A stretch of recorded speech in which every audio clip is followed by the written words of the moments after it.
Okay, so let's see 4 things that we can do with shapes in 3ds Max.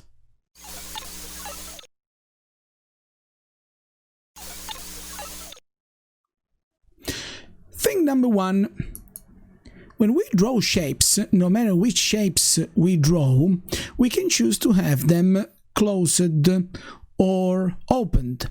For example, I will make an editable spline that is closed, another one that is open, and later on I will make a helix. But this is why. Because first simple thing that we can do with a shape is we can turn quickly a shape into a 3D object by enabling its thickness. To do this, we have to go to the Modify tab. We will find this menu called Rendering. We have to open it and we have to select these 2 options called Enabling Renderer, Enabling Viewport, and we will see that our shape will have a visible thickness. Thickness can be managed by choosing first of all if we want a radial or rectangular thickness. And then, according to which of these 2 options we select, we can or change the radius of thickness itself and even number of sides of thickness if we think we want sharper or smoother. We can change the angle if we have a low value of sides, or we can choose rectangular and we can change length and width of these rectangular thickness as well as changing the angle.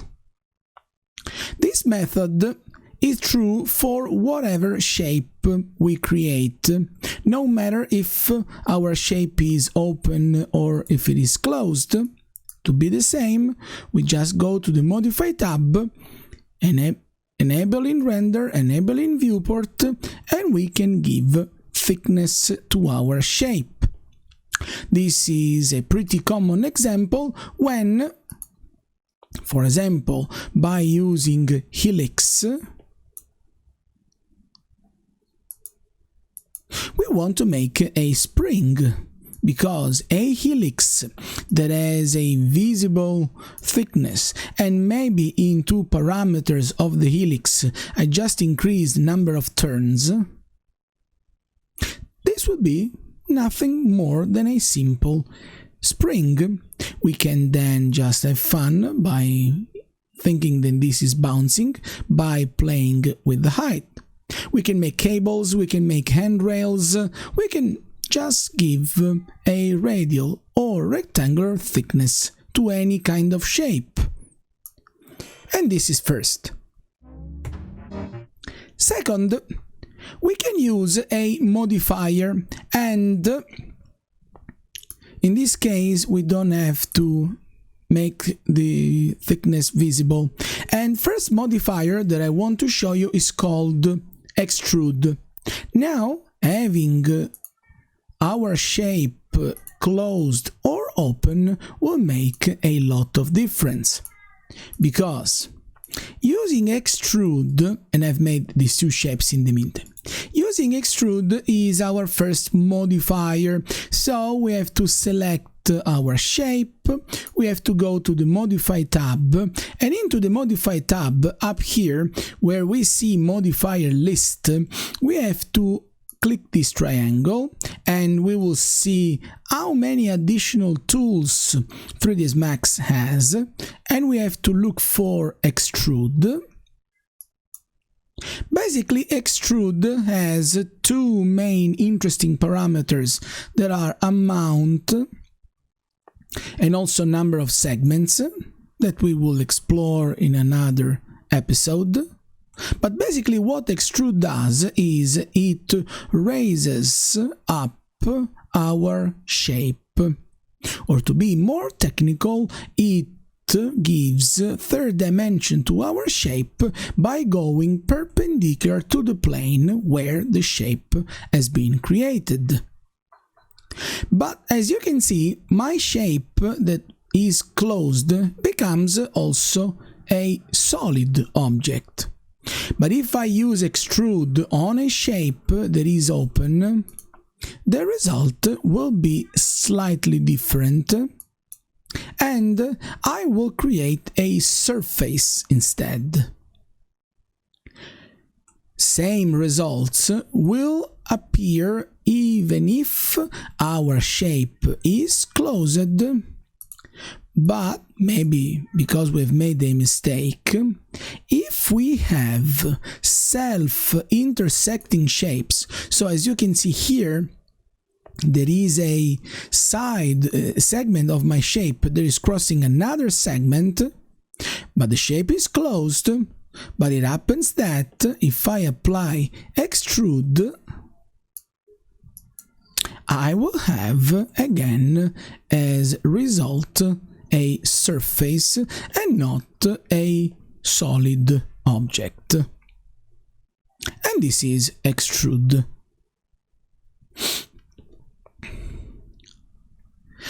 Let's see another way to make 3D objects from a shape by using another modifier that is called lathe. What lathe does is it creates a 3D solid or a surface by rotating our shape along an axis. And by default, axis positions are managed by the position of the pivot point. So where we have this element here is where we can, by default, rotate our object by using lathe. So let's see how it works, and one possible way to modify lathe as well. So first of all, lathe is another modifier, so we have to go to the modify tab, we have to search for lathe, and this is our first result.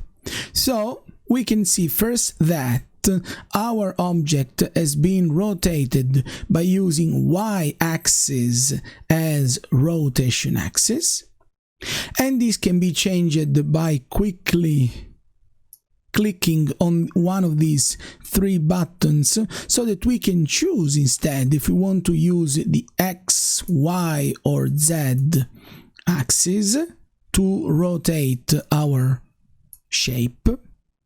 But another interesting thing that we can do is, let's say the axis is correct, but maybe we don't want that our geometry is self-intersecting. So if we click next to lathe, we can also open the menu that is called axis, and we can move the position of our axis in a more precise way. We can even rotate it if we want to have a more complex result. But lathe has also more parameters, like it has degrees that is by default 360, and it means that we have created a circular solid. But if we want, we can make less than 360 by changing the value of degrees. And another interesting parameter is segments, because we can see that our object is not as round as we may like, and if we want it rounder, we can simply enable segments. Or the opposite, if we want something sharp, we can decrease on purpose the parameter that is segment to have this sharp final result. let's see another interesting thing that we can do with shapes. And this is not a way to create a solid object, while this is an interesting method that we can use in order to combine objects and shapes together by creating clones. The tool that I want to show you is called spacing tool, and what it does is basically this. Let's say we have objects, or just one object to start with, and we want to make several duplicates of these objects. And we have already seen that we could use shift and move, shift and rotate in order to create duplicates, but they will go in one direction only. What we can do instead is we can create a path that our objects needs to follow. And what you can easily do is this. You can select the object that you want to duplicate. Then you can, it will be the same, or press the keyboard shortcut that is Shift I, or go to Tools, Align, and then you will find Spacing tool. And by the way, you can see also the keyboard shortcut written here. But what you have to do is, when you have this pop-up menu appearing, you have to click Pick Path, and when the Pick Path button is in blue, you have to select your shape. And what you have is, you have as many duplicates as the number written into the option called count you have. You can choose to follow or not the direction of the path, so you can keep same orientation all along the path, or you can follow it. Maybe they are a little bit too much, let's say 10, just to see the difference. So this will be without follow, this is with follow. And all these 10 duplicates will be equally spaced along the path. Or you can choose another option that is, instead of number of duplicates, you can choose spacing, and in this case you have to deselect count, and this will be basically the distance that you have in between all of your duplicates. And according to the distance that you set, 3ds Max will create the correct amount of duplicates that are all sharing that specific distance. You can also choose, by using start or end offset, not to start from the very first vertex and finishing at the very last one, but you can, let's say, if I select count,